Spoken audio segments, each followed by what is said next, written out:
Good morning.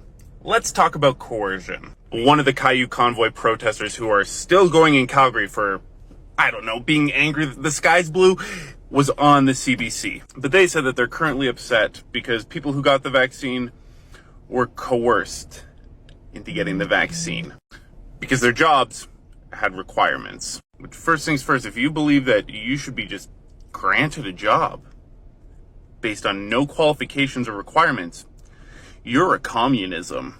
The number one things that comes to mind with this, when people are, want to say I was coerced into getting the vaccine, or when they say that it's coercion for companies and for corporations to say, look, man, if you want to work in close proximity with everybody, you're going to have to get vaccinated, let alone the fact that you've been vaccinated for literally everything else and you're fine. But you're going to have to get that shot in your arm and you're going to have to comply. These are the same people who have a problem with that, who will tell people like, no, we shouldn't have a minimum wage. If you don't like your job, just go get another one. Well, if you don't want to get vaccinated, then just go get another job and stop whining and complaining. Oh, but that's right. Of course, this impacts you, so it's different. It's hilarious how these types of things work, because the people who push this type of narrative so often, who act like they're so oppressed because there's health guidelines, are the same people who will say that, Susan with 3 kids who's working 3 jobs just to make ends meet, she should have just simply made better decisions with her life. Let her, her husband died in a car accident, but, she just go get another job. He said the loss of a job equated to coercion. And I'm here to argue it equated to people calling you out for being a... You guys have been spending the last year and a half on an anti-vax smear campaign that would make Jenny McCarthy jealous. The reason you've said you're not getting the vaccine is because you want to keep living, which we all knew was... Let me be clear, no workplace wanted to implement a vaccine rule. They all assumed that they hired good people who gave a about others and would do the bare minimum to help people keep breathing. But unfortunately, some of you chose not to. That's why you were not coerced into getting a vaccine. You were called out on being a... Now, I brought this up in a couple of videos a week, maybe 2-3 weeks ago, I don't know. But I just, was bringing up the point. What if COVID was as deadly as Ebola?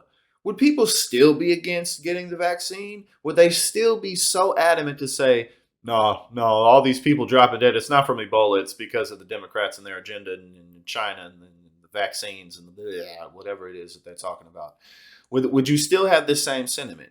Even though a lot of these people's grandfathers and uncles and aunts and fathers, I know people personally who have died from this, as I'm sure many of you do as well. Despite all the evidence that we've seen, getting a shot in your arm remains one of the biggest drivers of the core base of the GOP and those within that band and that camp. It's just like, let alone all the other problems in the nation. I don't want to get a shot in my arm. COVID's not real. But your employers had to say, just get the vax, and you went out and did it. Because you knew your life wasn't going to end. And that wasn't a sudden realization. You knew the whole time. You just liked the attention. And the final point my man's made is so true. This isn't about politics. This isn't about policy. This isn't about making the community better. It's not about any of those things. It's about attention. It's about clout. It's about being a part of those people on YouTube and Facebook in those videos. They get a lot of views. So if I go to this rally, if I go to the trucker, whatever it is that these people do, it's something new every week, whatever. It's all about being a part of getting those likes, getting those views, getting that attention. Even though it's negative attention, like he said, it's attention nonetheless. Just like kids, when they don't get the proper amount of attention from their parents, their caregivers, they start acting out because, negative attention is better than no attention whatsoever. It's just interesting how we work like that. And, so again, this is a group of people who unfortunately vote religiously. So all we got to do is be more involved than them. And if we do that, then we'll win.